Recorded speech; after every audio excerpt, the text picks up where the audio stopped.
அனைவருக்கும் வணக்கம். இன்னைக்கு நம்ம எதை பத்தி பார்க்க போறோம் அப்படின்னு பாத்தீங்க அப்படின்னா, நேற்று சட்டசபை கூட்டத்தொடர்ல தமிழக முதலமைச்சர் திரு ஜோசப் விஜய் அவர்கள் பேசும் பொழுது அனைத்து சட்டமன்ற உறுப்பினர்களுக்கும் கார் வழங்கப்படும் அப்படின்னு சொல்லியிருப்பாருங்க. இதை பத்தி இந்த வீடியோல நம்ம டீட்டெயிலா பார்க்கலாங்க. தமிழக முதலமைச்சர் திரு விஜய் அவர்கள் முன்னாடி சொன்னப்ப, மக்கள் பணத்துல இருந்து ஒரு பைசா கூட தொடமாட்டோம், தொடவும் விடமாட்டோம், தொட்டா விடமாட்டோம், மக்கள் வரி பணத்தை தொடமாட்டோம் அப்படின்னு சொல்லிட்டு சொன்னாருங்க. ஆனா தற்பொழுது பாத்தீங்க அப்படின்னா மக்கள் பணம் வீணடிக்கப்படுகிறதா மக்கள் நினைக்கிறாங்கங்க. நேற்று சட்டசபையில தாவேக்காவோட பெரியகுளம் எம்எல்ஏ சபரி ஐகரன் பேசுறாரு. வேலையும் இல்ல, காரும் இல்ல. இன்னைக்கு வேலையும் கொடுத்திருக்காரு தலைவர், காரும் கொடுத்திருக்காரு. ரொம்ப ரொம்ப நன்றியை தெரிஞ்சுக்க. ஏன்னா நான் ட்ரெயின்ல தான் வரேன் அங்கிருந்து.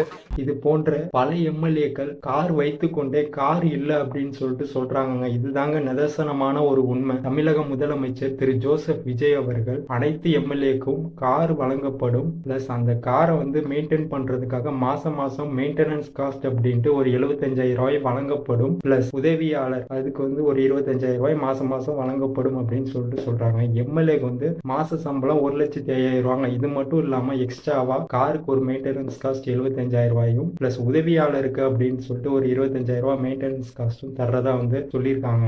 தமிழக முதலமைச்சர் திரு விஜய் அவர்களின் இந்த முடிவு சரியா தப்பா அப்படின்னு பாத்தீங்க அப்படின்னா தவறுன்னு தாங்க சொல்லணும். ஏன் அப்படின்னு பாத்தீங்க அப்படின்னா பெரும்பாலான எம்எல்ஏட்ட கார் இருக்குதுங்க. அது அந்தந்த தொகுதி மக்களுக்கு தெரியும். இதனால பாத்தீங்க அப்படின்னா மக்களோட வரி பணம் வீணாகிறதா மக்கள் நினைக்கிறாங்க. ஏன் அப்படின்னு பாத்தீங்க அப்படின்னா மக்களுக்கு வழங்க வேண்டிய 2,500 ரூபாய் தரல. அரசு அதற்கு நிதி பற்றாக்குறையே காரணம் சொன்னாங்க. வேலை இல்லாத பட்டதாரிகளுக்கு 4,000 ரூபாய் வழங்கல, அதுக்கும் நிதி பற்றாக்குறையே காரணம். ஆனா இதற்கு மட்டும் எப்படி நிதி வந்தது அப்படிங்கிற ஒரு எண்ணம் மக்கள் மத்தியில எழுதுங்க.